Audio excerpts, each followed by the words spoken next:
You're about to play an unfinished level from The Last of Us Part 2.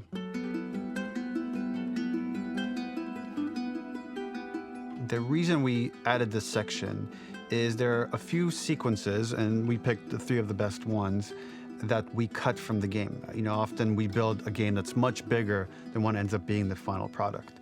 They were months away from being finished, but we wanted to give you an insight of what it's like when we built a game, because often we have this whole thing constructed and it doesn't have final art or audio or dialogue.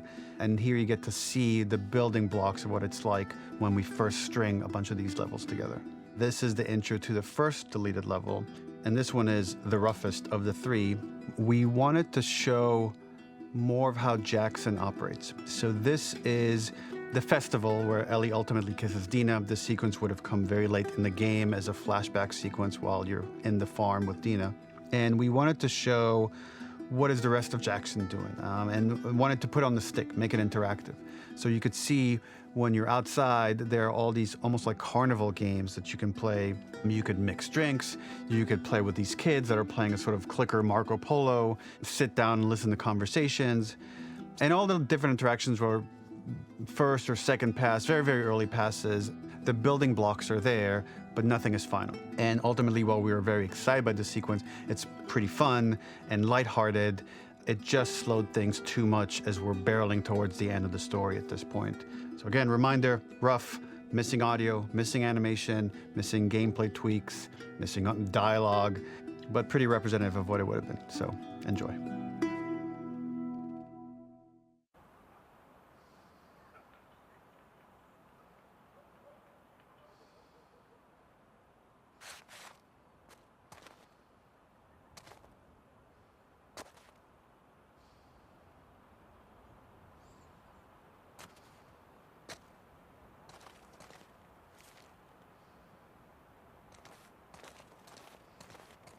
Originally, this level was going to transition us to farm.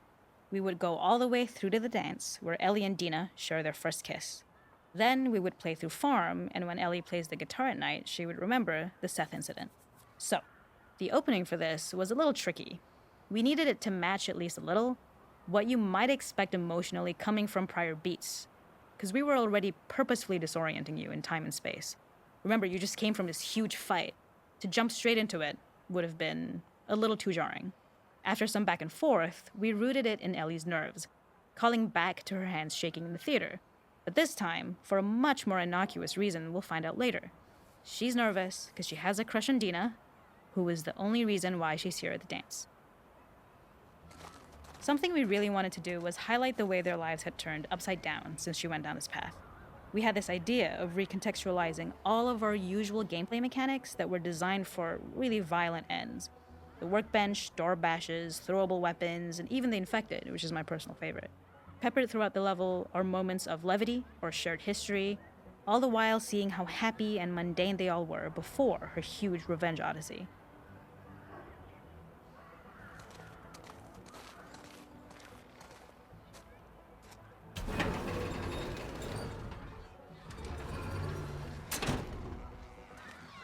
It is not a festival without one of these throwing games.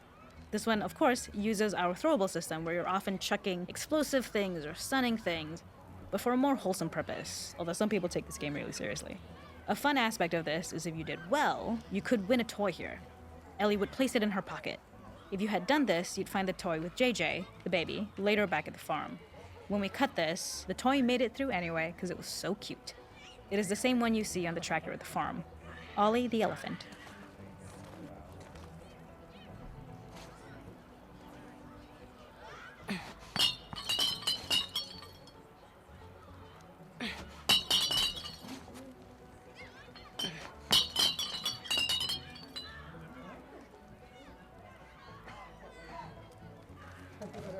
The makeup artist is pretty simple.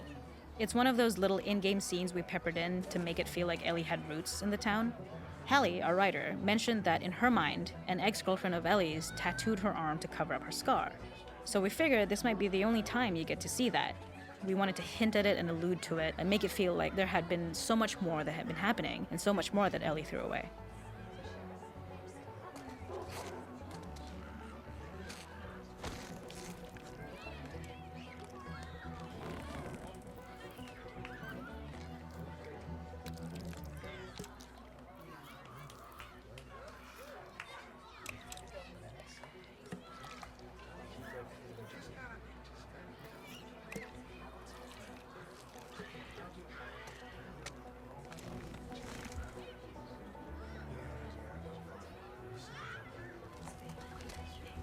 We use our workbench a lot to make a lot of things that kill and maim and hurt people.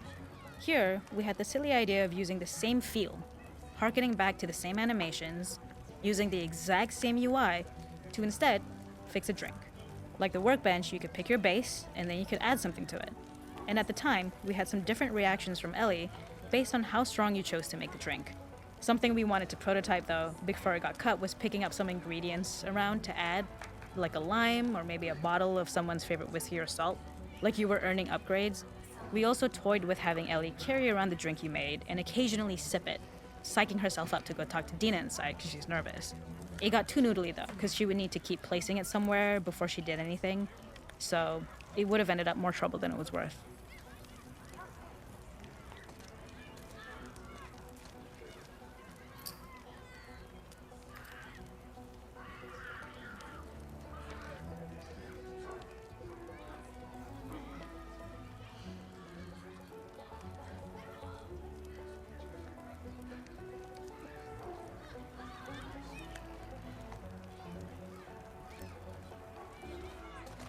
This is one of my favorite sections because I think that it achieves both the slice of life aspect of Jackson while also being a stark reminder of how dark the world that they live in really is. To attract attention and curiosity, one of the kids was supposed to make this adorable, messed up little clicker impression and the others would giggle. We tried a version where if you got close enough, the kid might try and follow you a little before turning back. Since clickers are blind and move by echolocation, for this game of messed up tag, Ellie must close her eyes and listen for when the children give themselves away. The thought was that these kids are in relative safety. They still grow up with the dangers of clickers and runners, and all those lessons would embed themselves in the games that they play. When the festival got cut, they tried to preserve this moment and move it to the front of the game where the snowball fight is, as a tutorial. However, being in the headspace of a clicker doesn't really teach you how to deal with them. Eventually, it evolved, and they instead made the snowball fight, which was, I think, way more effective. For me, it's character illuminating that not only does Ellie know this game, she plays along. There's a familiarity with the kids that's really nice to see, especially because it's such a difference from the Ellie we see later, who has a sort of hollow normalcy that she's trying to get with JJ, but kind of fails.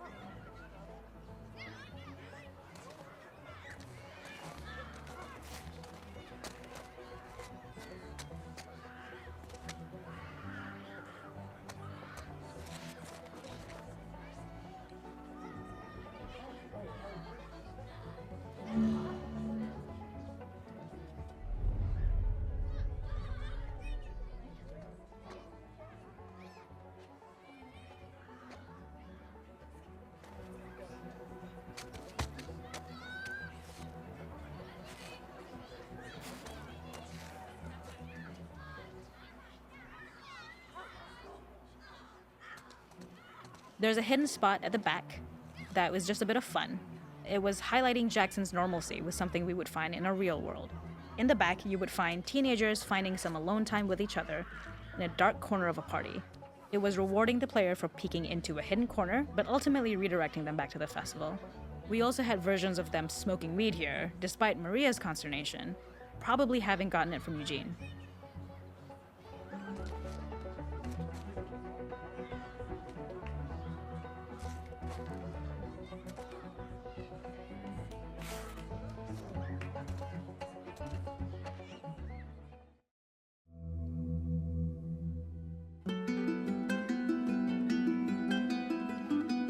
In this second deleted level, which is an extended sequence of the sewers in Seattle, this comes on the heels of where Ellie goes into a building and she survives an attack by stalkers and gets thrown out of a window and gets swept away by the current. And then we cut this section that used to be there in the final game.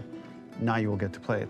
So this was a way to get a bit more interesting puzzles, interesting traversal, figure out how Ellie can navigate the sewers with the fighting current. Ultimately, with a lot of these levels and these sequences, the reason why we cut them were for pacing purposes. But here it is for you in this very kind of raw form that part of it will feel finished, parts of it will feel like assets are missing as far as audio, animation won't be final, but it's a glimpse into what a game looks like when it's months away from finishing. Enjoy.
Okay.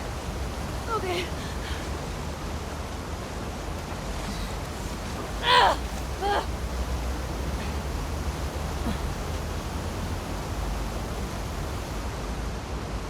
Fuck, Seattle.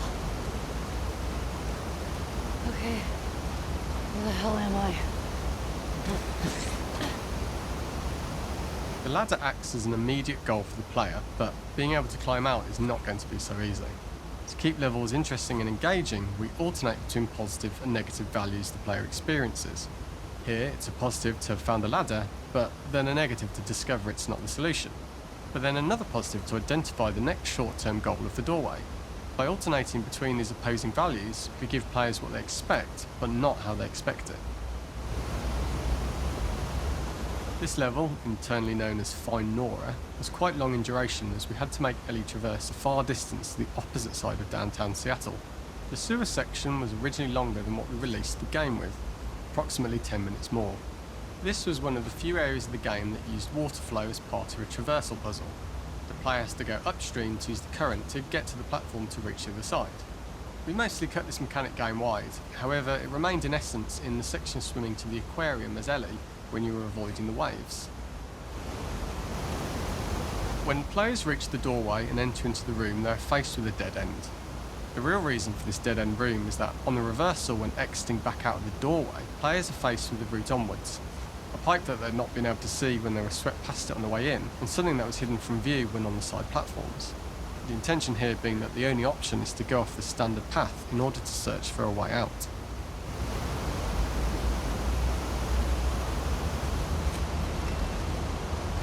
What have we got here? Throughout the rest of the level, we also used light to indicate to the player that they were heading in the right direction. At each turn, however, we blocked the direct route forward. Players would know that they just have to keep finding alternative paths, promoting those feelings of being desperate and trapped.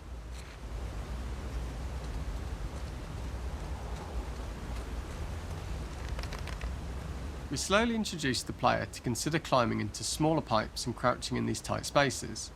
This is to slowly build up to, and encourage, the player to climb into such small pipes that they'd have to be crawling on their stomach, which is something that the player previously may not have recognised as a playable space, let alone the desired route they need to take. Just keep going up and out. We added a tiny space just to reward the player's exploration with a pickup item, and we made sure it was something that made sense that you'd find in this area. A canister and all the garbage that had been washed into the sewers from the surface.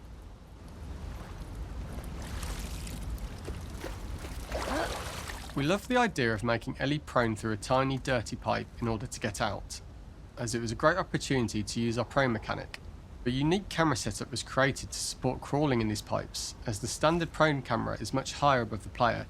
We also created custom collision in order for Ellie to manoeuvre in these tight spaces easily. Initially, the oblong collision capsule around her character caused issues crawling around corners. We put extra effort into the custom corner collision so the movement experience is as smooth as the main game. Fuck. Okay. Don't lose your shit, Ellie. In order for the player to feel cramped, claustrophobic and desperate, we'd been enforcing the traversal mechanics that allow for a tight environment which promote these feelings. We introduced the use of the squeeze through so that we can keep the player feeling enclosed and tight, but without repeating the same geometry. Here we change from low ceilings with wider walls to high ceilings and tight walls to change up the spatial pacing and keep the level from repeating itself. Originally, we had the waterline much higher here, so players had to swim through this tight tunnel. However, from watching user test feedback, it was occasionally causing people to discount the route entirely and turn back on themselves.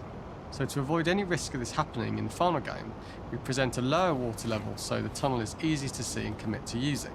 Although this isn't as impactful without the prone swim, it's the better decision as it means a smoother experience for the player with no backtracking frustration.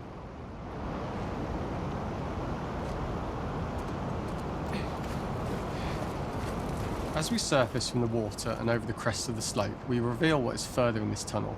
A clicker that has sprouted and the fungus has grown on the sides of the pipe. It was great to see people who user tested this area becoming increasingly worried as we forced the player to squeeze past the fungus and inches away from the clicker's face. all the time not being sure whether the clicker might be alive or attack them. Although we aren't as cruel as to force a clicker attack in such close proximity, we do have a payoff for this moment. This clicker momentarily turned into Joel to show Ellie's PTSD from what happened to Joel at the start of the game. Ultimately, we decided to save this moment for the farm level, as it was more impactful there because it could become the centrepiece of that experience. Whereas in the sewers, we weren't able to make it as much of a narrative point and give it the breathing room and reaction time that it deserves, given the tight space.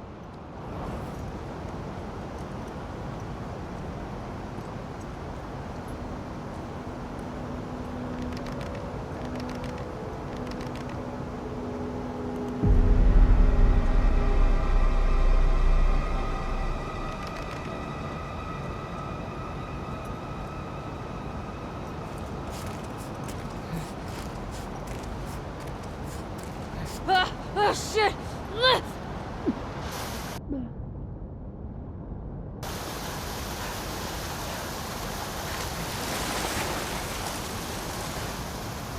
For the final section, we eventually opened you out into a wider area as you traverse through such tight spaces leading up to this.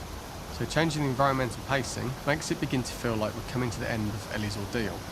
An earlier iteration used the current that we'd shown at the start for a slightly tougher traversal puzzle to conclude the sewers. The ladder was clearly visible from most of the area, but the player was faced with a fast-flowing torrent of water they couldn't cross. If the player attempted to jump into the water, they were not able to swim across the ladder due to the water's speed, but instead they had to traverse the pipe running along the top of the space in order to get across the water. This is the first time we get to see stalkers that are embedded into the walls. So this optional room is a nice little early extra that the player gets if they explore. We also use the pickups to lure players over to be close enough to trigger the stalker's attack. This caused quite a few jump scares with user testers who played our game before its release.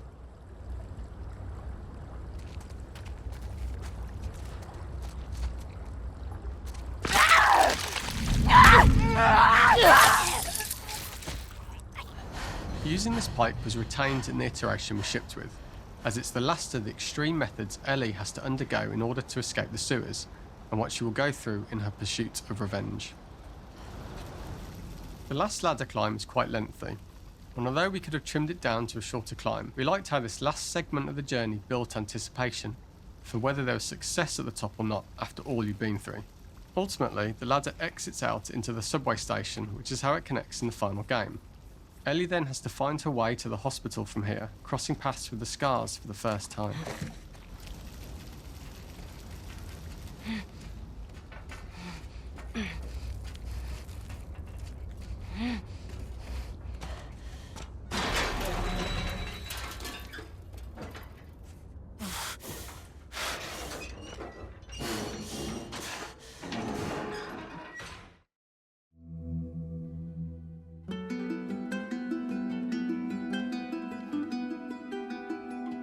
For this third and final deleted level, what we call the boar hunt sequence, this was a sequence pretty late in the game. It was right after the whole Seattle Abby sequence where Abby spares Ellie. And then we wanted to come back into Ellie's story, but keep it a bit mysterious of how much time has passed, where is Ellie now? So we're coming in on Ellie and she's following a trail of blood. And we wanted to mirror in a way the deer hunt sequence from the first game, but this time do it with a boar. And there's something with Ellie that now she can't let go of this violence. She's pursuing it, even against this innocent animal. This was another opportunity to show how the violence that Ellie has experienced, the violence that she witnessed being afflicted onto Joel, is still sticking with her, and she's still experiencing these PTSD moments. This was a sequence that was pretty far along and was cut pretty late in production. Parts of it are still really rough, but the gameplay, the building blocks were all there. I think you'll have fun to see, like, again, a rough, unfinished sequence that you can play. You can see all the way to the end, and including a cinematic that we end up cutting. And the remnants of the sequence ended up being mentioned in Ellie's journal. So this part of the story that we developed still made its way into the game as kind of optional stuff that you could read about, but here you get to experience it. So as a reminder, this is pretty rough, months away from being finished, but you get to see it now.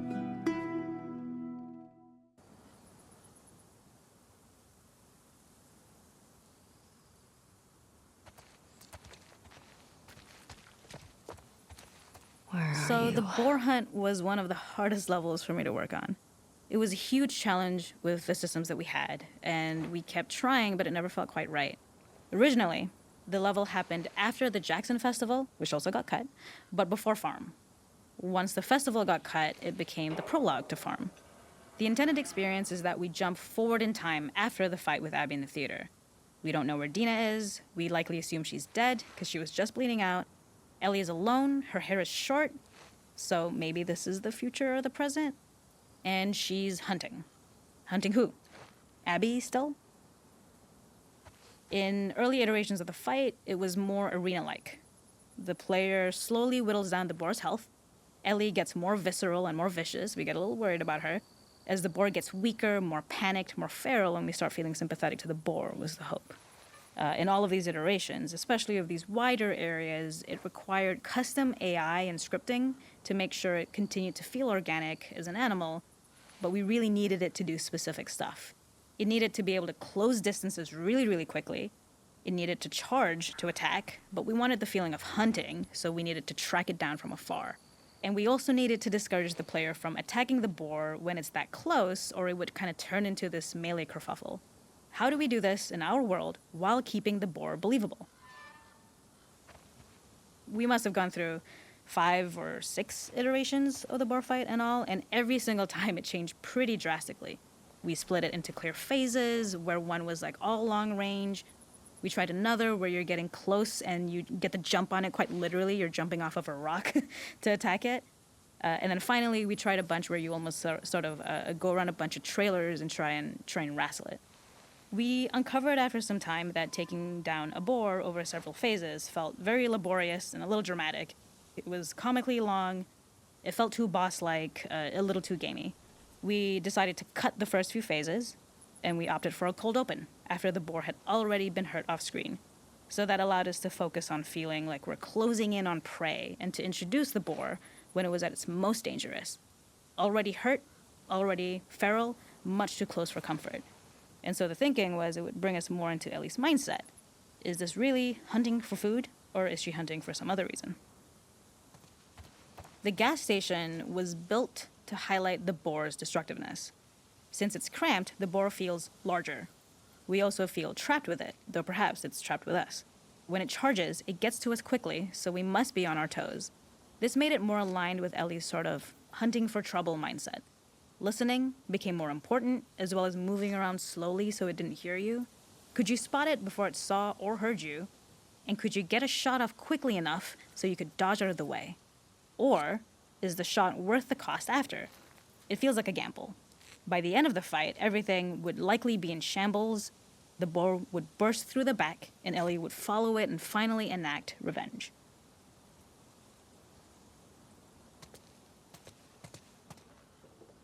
Okay. I can't see shit.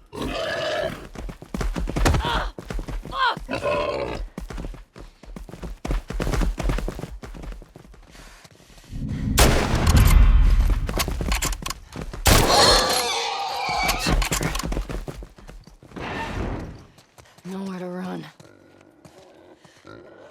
The boar kill was supposed to be anything but glorious. With the boar whimpering at the back of the gas station after Ellie's relentless hunt. After this, hearing the drone that we kind of come to associate with Ellie's trauma, we would hard cut to the stream where she's washing her hands and holding rabbits that she hunted, about to return to Dina. And there would be no mention of the boar.